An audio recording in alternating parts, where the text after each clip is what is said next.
What do we have here, man? Another Mercedes SL R230 platform from where? Virginia. Yeah, man. From Virginia to Cincinnati, Ohio, to do a coilover conversion. Now, this is a family member of a previous client that I did a coilover conversion for. So he told his cousin, come on through. Brandon Green, Gold Element Autoworks, the owner of Gold Element Autoworks, can take care of you. He'll get you right. And so he trusted his cousin's word. I spoke to him. He trusted my word, and he brought his car. Had it delivered. Just arrived today. And in the garage, I already have one from Chicago that I'm working on. So these coilover conversions, man, it doesn't stop. They just keep coming, you know? And I just keep working. I keep doing coilover conversions because that's what I do. Look at her. Pretty, isn't she? So pretty. So pretty. So pretty. I love it. Let's take a look at the inside real quick.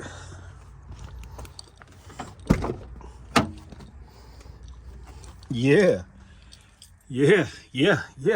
Has a dark charcoal and black interior. Very nice. Very nice. Oh, look at that screen, baby. Woo! Woo! Look at that Pioneer. I love it. I love it. I love it. I love it. I love it. Very nice. Very nice. Very nice. Can't wait to hear it. Whew. Only 83,000 miles. You see that? Can you see it? Yeah. Very nice. I love these cars. These are the best two-door roadsters, two-seaters, that you can buy, in my honest opinion. Mercedes did their thing with this car. Yeah, you got to worry about suspension. Yeah, the top sometimes acts up. All those things are fixable, repairable, replaceable. You know what I mean? I'm getting rid of that ABC suspension, the hydraulic fluid suspension, and I'm doing adjustable coilovers, Silver's Neomax. It's the best option for this car. You do that, you never have to worry about suspension problems ever again. That's what I did with this one. And that's why I've been rolling it for so long, because the suspension is bulletproof now. And so that's what you do with these cars. You buy an SL for cheap because the suspension is compromised, and then you do a coilover conversion. That's the best option for this car. And then you can drive it forever. I love it. I love it. I love it. More to come. Okay, boys and girls, we have here another Mercedes shipped in from Virginia. And this here is a beauty, although it is dirty. This thing got shipped in, so it has all the dirt from being on the trailer. And so it's a little dusty. So dusty that I thought it was gray. When you open up the garage, you look from this angle, I thought it was gray. No, but it is black. And it is a beautiful black up underneath this road dust. But the owner of this vehicle is a friend and family member of the gentleman that I did before, also from Virginia, his Mercedes SL. And so I love the fact that he was able to experience his on ABC, but also his cousins on Silver's Neomax adjustable coilovers.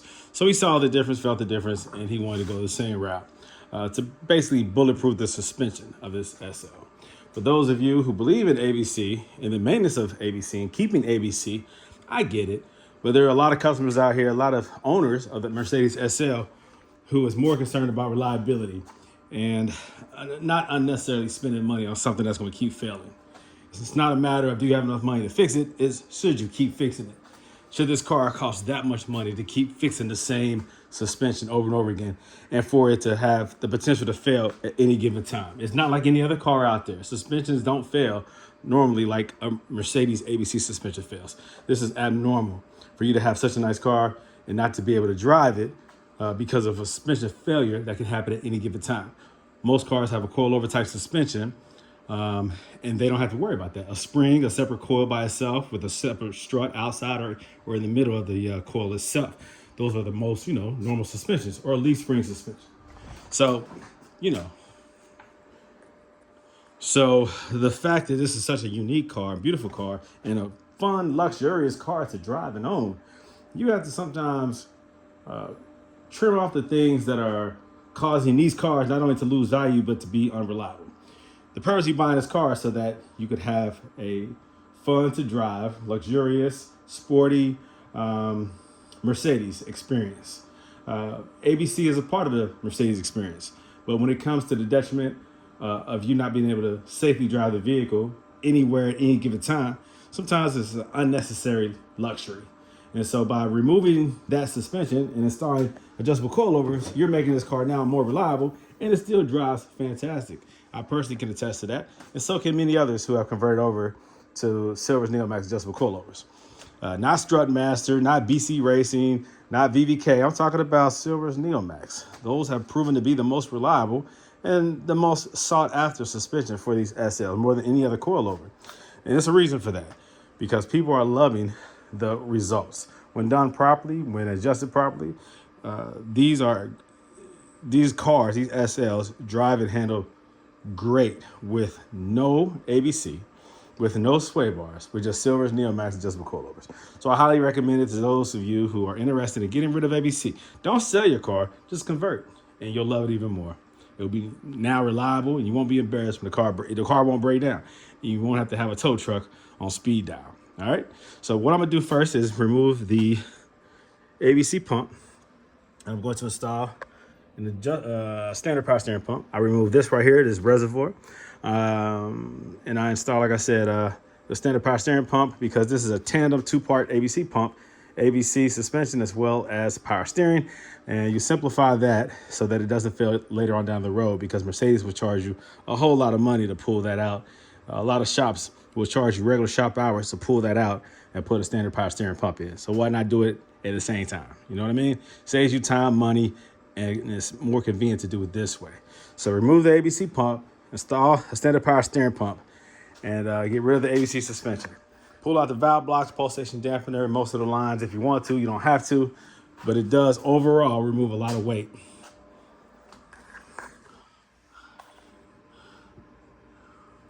Looks like you might have had a little rodent in here. I don't know. But yeah, I'm going to go ahead and start this process, lift the car up, start removing all this stuff, and you will see the results. I might show part of the process. I might just do the whole thing just to get it out the way. We got a snowstorm that's coming, so I want to get this done as soon as possible before I'm stuck. All right. I want to try to get this back to the owner as soon as possible. Again, this car came in from Virginia here in Cincinnati, Ohio.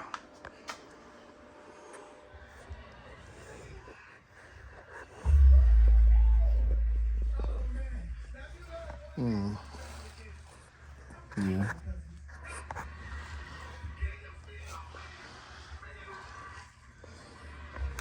Yeah. I did. Totally forgot.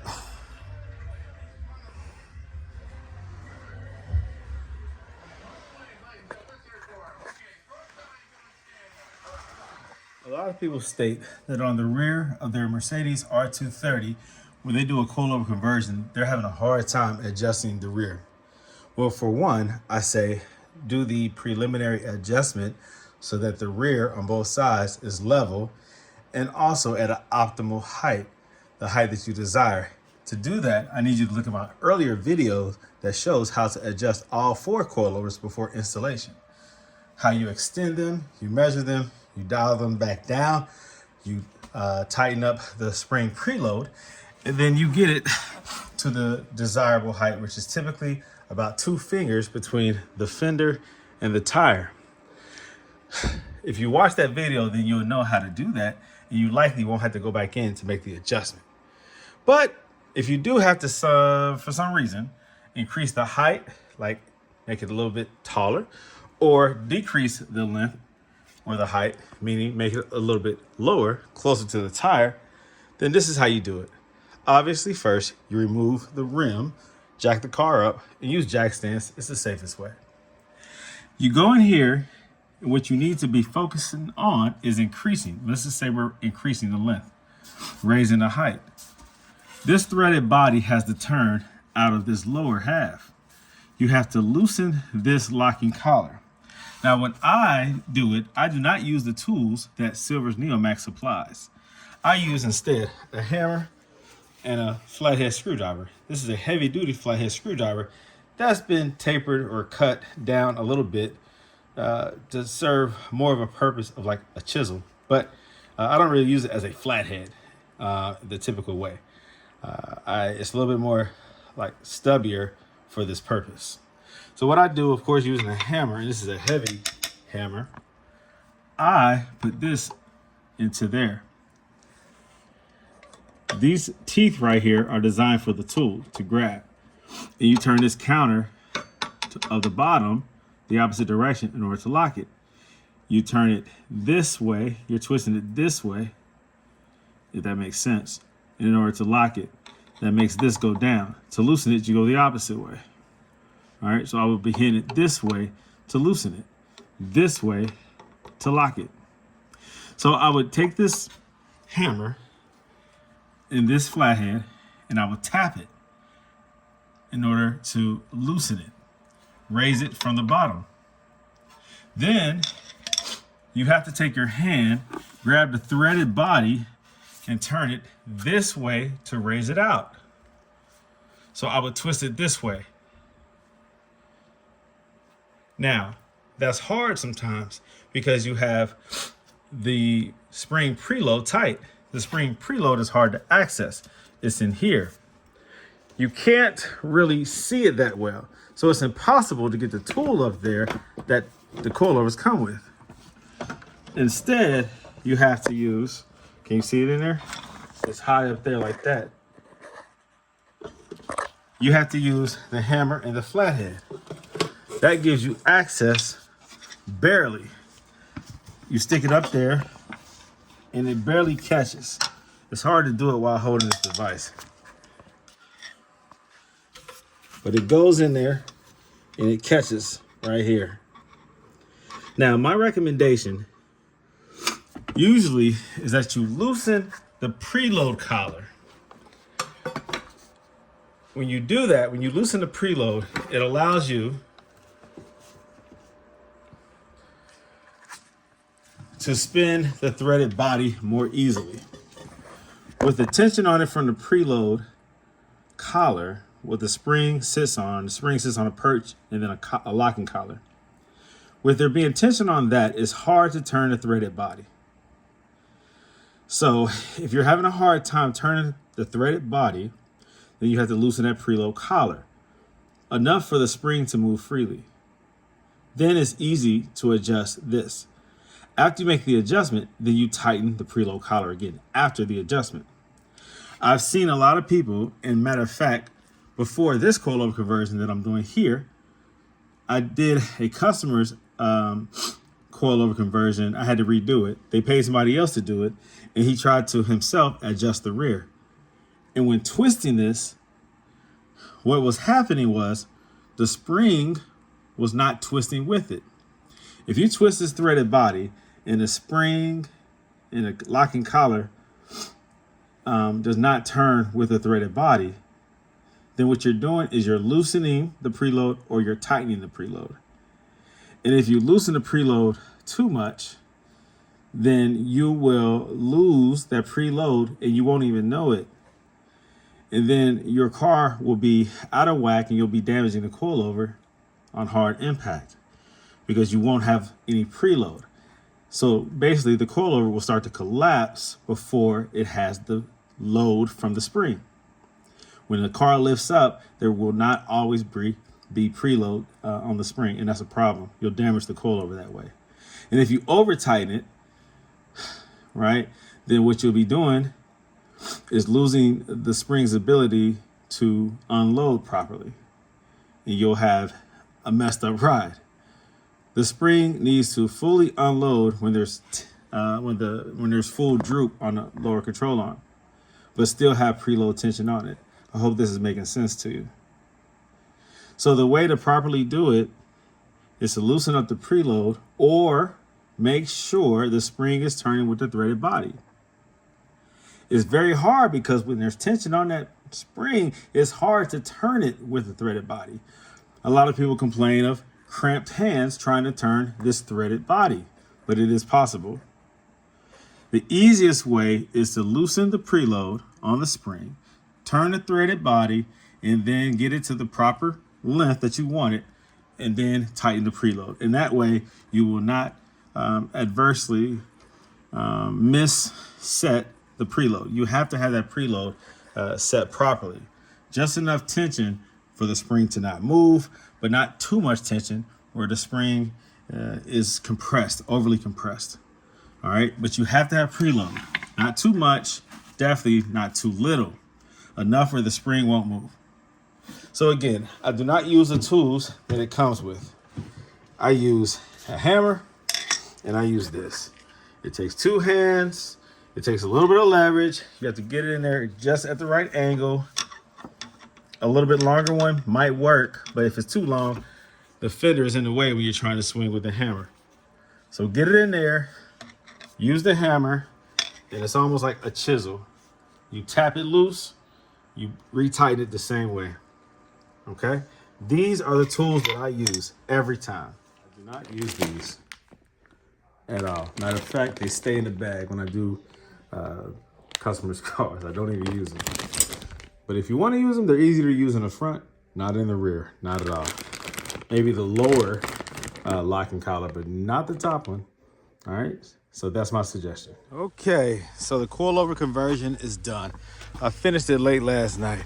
And I know a lot of you guys are going to say, why didn't you record the process? Well, look at my other videos. I have the process, you know, in my other videos. It shows how I do everything. And with this one being that it's cold outside, I don't like being in the garage this time of the year anyways. I really wanted to focus on the job itself. So I did not record every aspect of the process. I have other videos that shows that. But this car is done. I kept this one up a little bit higher than my normal low setting because it will settle. And the owner is not, let's say he's a distinguished older gentleman. So I have the height, well, this is unsettled right now because this is the last one that I did, so I lowered it. But right now it's showing about 3 fingers. It will settle at about 2 fingers once I pull this thing out and drive it. And also, over time, it will settle down a bit. But right now, it looks a little bit higher than I usually set it. I did 3/4 of an inch instead of my usual 1 inch. And I've lately been doing that with a lot of my customers' cars because they like the way it sits. They like the lowest ABC setting. They don't really want it much lower than that. And so this is becoming the most common setting. A lot of older gentlemen don't really like it sitting real low. They like it easy to get in and out the car. Plus it looks good. So that's a direction that I went with this one. So what I'm doing now, of course, I have to move everything out the way. This is the G-Wagon that's full of snow and the S550 that we just picked up for our son, covered with snow. This car is getting picked up tomorrow, so I need to make sure that it's accessible. Horrible conditions right now regarding the snow. The streets are not clear, so this is going to be something that I have to figure out where to place the car so that it's safe, but also is ready to get towed. So, I mean, the car is in driving condition, so it can be moved. But I got to make sure that it's accessible by the driver when he comes. But yeah, man, this is another one that I did earlier, a SL500 AMG. So I got to pull this one out too. This is getting picked up in 2 days. So that one first, and then this one, and then I have another one coming in from Wisconsin and another one coming in from Texas. I think Texas is first.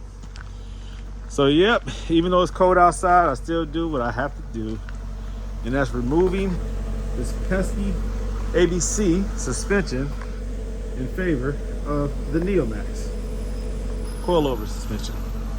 A lot of work. It's cold outside, it's cold in this garage. I have a heater, so that enables me to do it, you know, comfortably, but it's still horrible winter conditions. It is what it is, but the job still needs to be done. So I appreciate Virginia for allowing me to do your car. All right. More on the way. All right. Appreciate you guys. I'm gonna take some more video of this sitting out on the road, get some all around pictures. Right now it's dusty. I mean, by the time it came off the truck, it was super dusty. So dusty that I thought it was gray, but this is pretty black. I'll see if I can get it cleaned up. I'm not sure if I'll be able to before it gets picked up. With all the salt on the road, I don't even know if it even matters. By the time he'll receive it, it'll be filthy again. So we'll see. But I do want to take this for a spin and see how it drives. So I'll do that here in a second after I get everything moved around. All All right, here goes the completed project. Beautiful, man. Beautiful. From Virginia to Ohio.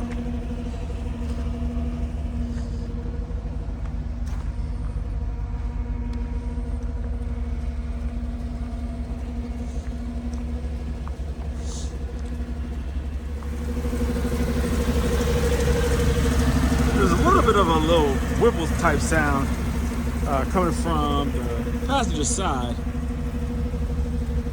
I'm not sure what that sound is. I was just making sure it wasn't pulley related. Didn't have anything to do with the power steering pump or any other component in the front. But I don't, it sounds more like coming out of the exhaust manifold on that side. But very good car, very beautiful color, very beautiful condition. I think it only has like 80,000 miles on it.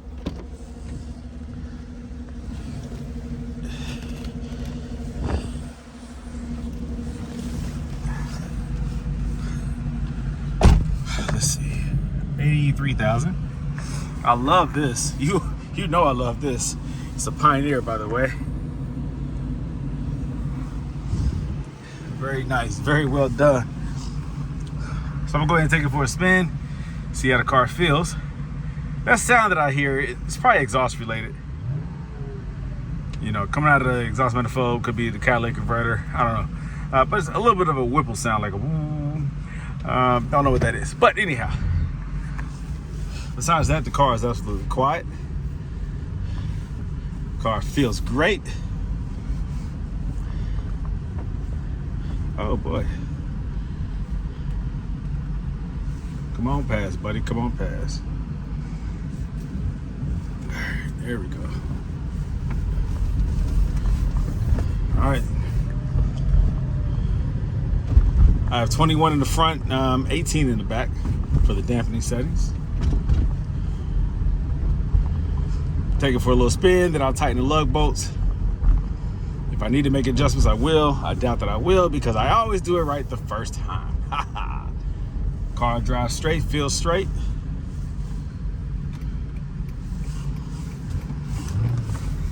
A lot of thrust.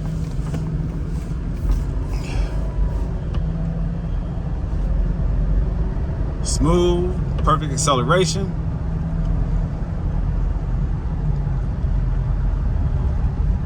Feels good.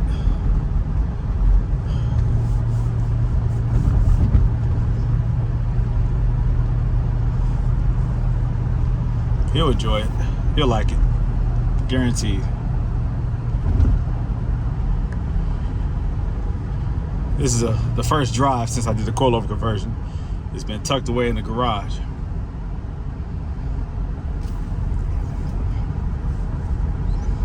I actually got it inside the garage before the snow came.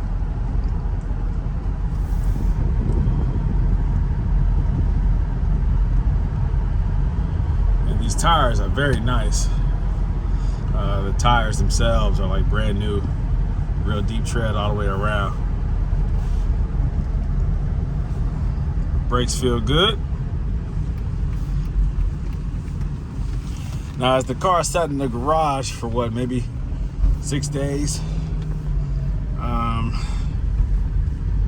the battery, consumer battery light came on.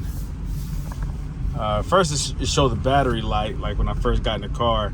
Before I turned the car on, battery came up in red. And that's because when you open the car door, everything wakes up. And if the voltage is low from the battery, then certain things will kick on a code. Will notify you on your dash that there's something, in this case low voltage, is causing some things to realize there's not enough voltage to operate according to specs. So the brake, your, what's it called, SBC, that system looks for a certain amount of voltage, minimal voltage. If it's below maybe, I don't know, 11.6, I don't know, I just made up a number. If it's below a certain amount, then it will kick on that fault. Turn the car on, it has to build up voltage from the alternator and then that light goes out immediately. Eventually, the consumer light will go out eventually. The brake light just came on for a hot second, just when I opened up the door and sat in the car. So immediately, the alternator puts out enough voltage to operate that. That's why most SL owners keep their cars, if in the garage or in storage, on a trickle battery charger, so that doesn't come on. So after the coilover conversion, the only thing that you will get is the white ABC warning on the dash. So you just hit this button right here to clear it when it pops up. It'll come on every time unless you get it coded out using star. Some people say you can use Exemplary. From what I understand, you can't, but some people say they have. So I do know that star works. I have to pay somebody to use their star system to get it coded out. That's a couple extra $100 that I charge the customer if I have to get that coded out. Otherwise, I just pull the fuse, the ABC fuse, driver's side engine compartment, 15 amp fuse, blue, pull that, and the red ABC light goes out, but you'll get the white when it start up. I don't care about that. All of my ABC converted cars have that. It doesn't bother me.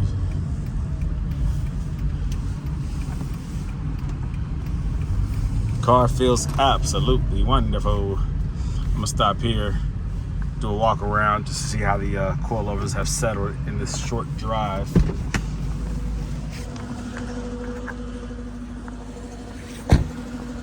Very nicely.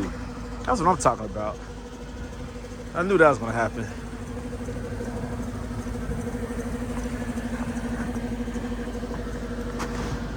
Woo, snow. Oh, perfect, man. Perfect. Perfect. Ugh. All right.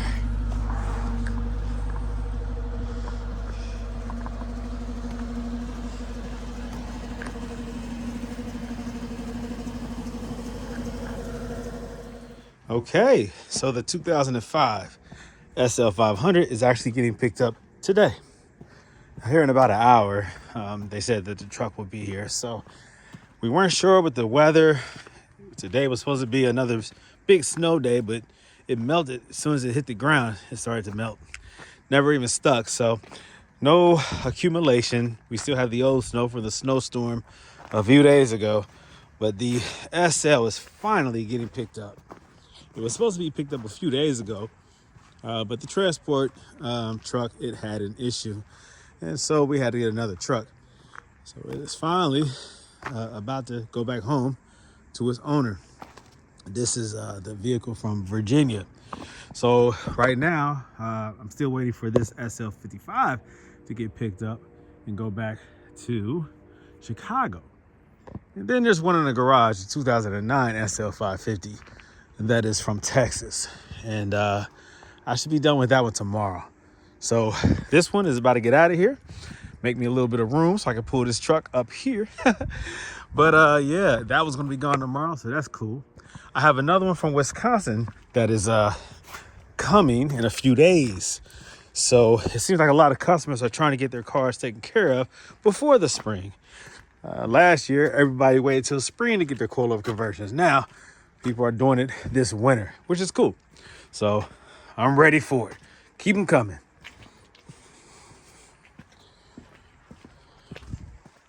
Okay, so this car is done. This is from Virginia. This car is done. This is from Chicago, Illinois. He actually is on his way to come pick it up. He's getting Ubered over. He actually flew in and he's getting Ubered here to pick it up. So that's done. And then this one is done. And this is from Texas. This one just got completed as well. So these customers are bringing their cars in from all over the United States to get these coilover conversions done. Removal of the ABC suspension in favor of Silver's Neomax. It really is the best solution. It's a permanent solution. It gets rid of the costly and stressful active body control suspension. Why would people bring their cars all the way to Cincinnati, Ohio from out of town? Because there's not many shops out here that can do that. And also, the shops that say they can do it have never done it before or have not done enough of them. Nobody has done as many coilover conversions as me, Brandon Green, owner of Gold Element Autoworks. So if you need Silver's Neomax adjustable coilovers, you can go to my website, www.goldelementautoworks.com, and you can order them. If you want me to do the work, contact me, area code 513-967-8079. And believe me, I'll make some room for you. There's a lot of my personal cars here, but I move stuff around. These cars are coming in from everywhere, and I'm always ready to do the work. So whenever you're ready, you let me know. All right, guys, I am sitting inside of a 2005 Mercedes SL500. That's the R230 platform. This is a very nice aftermarket Pioneer stereo. This is typically back in the day, everybody went with like a 7-inch double screen, or what do they call that? Yeah, double den. Yeah, double den. All right, this right here now is separate from the base. Like the chassis of it is still back there, right? And then the screen comes out. It has like that modern look. The screen is not actually the size of the unit, but it's bigger. Maybe like a 10-inch or something like that. 9-inch, 10-inch. They have 11-inch. They might come a little bit bigger too. But this is a very nice look. It doesn't look factory, but who wants it to look factory? Some people do, some people don't. Factory really was kind of boring with a small little screen. You can get an aftermarket kit so that it stays within the same design, the same bezel, the trim from the center console, and it blends in with the screen. It's flush, but I like these a lot better, honestly. It gives you more, and it's closer to you so that you can, do the touchscreen features. And oftentimes they come with the more updated software, more capabilities, CarPlay, etc. If you have Apple, if you have Android, you have all the typical Android downloadable features, and that's pretty cool too. Now, a lot of people will incorporate this into the existing audio system, which is fiber optics on a Mercedes, so they keep the factory amplifier as your audio source. And I guess integrated in that same system is also a CD changer. Fiber optics is a system that Mercedes, I guess, designed and has been using for years, for a very long time. But it's very difficult to work on, to diagnose when you have an issue, because anything in that circuit, because it was ran in series, so anything in that circuit that's interrupted, the whole system will be interrupted. Now with this right here, the reason why I do not like, when I install an aftermarket radio, I don't like using the Mercedes fiber optics, because if there's an issue with the factory amp, which oftentimes in Mercedes models, the factory amp does get compromised. It can get wet, especially if it's in the trunk. On this car, it's behind the back seat, but they can still fault out. Channels can become non-working, and you'll have some issues, some feedback, all types of weird things can happen.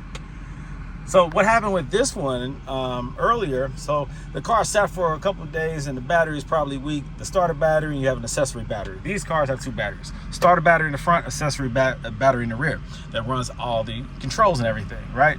So when that battery is weak, it shuts off the convenience features, is what Mercedes calls it.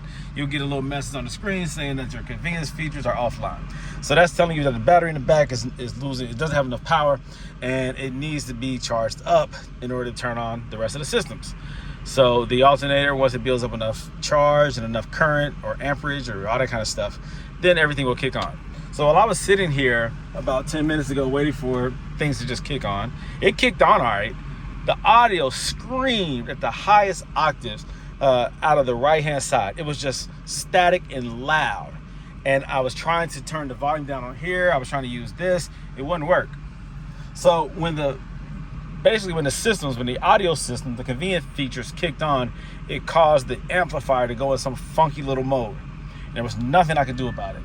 That's why I don't like using Mercedes fiber optics with a new aftermarket radio. What I do is I tap into the output wires of the factory amplifier. Those wires go to each speaker. These cars typically will have speakers all over the place. Tweeters, mids, down, up, rear, shelf, all that kind of stuff. So what I do is I tap into those wires and I feed them either from an aftermarket amplifier or directly from the radio. So you have from the radio directly to the speakers. You don't have interruption. You don't have the rest of the Mercedes factory system, fiber optic system, that can at any time become faulty. That means that CD changer can stop working, you have an issue. The amplifier can stop working, you have an issue. Tele-aid, the little safety communication might kick on and off. These features right here you can still save with the adapter. You can still have the steering wheel controls, or you can just use this. But there is a kit that allows you to do that too. So you can still maintain this feature here with an aftermarket radio, with an aftermarket amplifier, without using the factory amplifier. Or, like I said, you can hook up directly from the stereo to the speakers. And for me, that's the best way to do it, because Mercedes speakers, most of them are Bose from this generation, they have a low ohms, so they don't require a lot of power to get a lot of output. Mercedes amplifiers and head units, they don't really put out a lot of like power or wattage, but they instead use speakers that require less to get great volume. So you have to keep that in mind. The output on these aftermarket radios is plenty for your speakers. Just don't overwhelm your speakers. Wire them in a way where the volume and everything is well balanced, so you don't blow the speakers. Bose speakers actually do sound good. If they're not deteriorated or dry rotted, they actually sound great.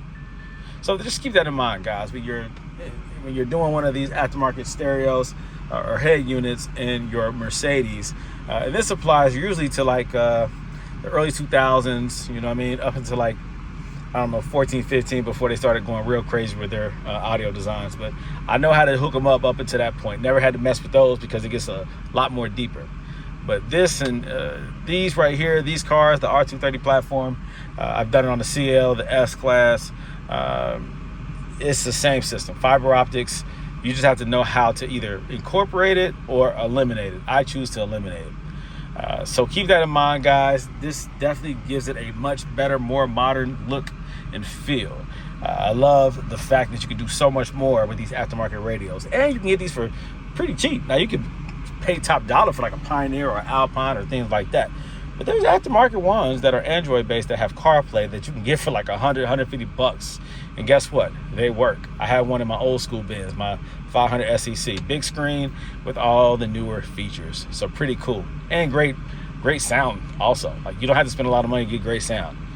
So just keep that in mind, guys. Just a little explanation as to, you know, what can go wrong and why I do mine the way that I do mine when I do go with an aftermarket radio. So do what's best for you. If you're gonna do it yourself, if you have any questions, reach out to me. If you're gonna pay somebody to do it, fine. This right here is not a job that I'm taking on. I'm doing coilovers and other things like that, but I'm not doing audio upgrades on other people's vehicles, not right now.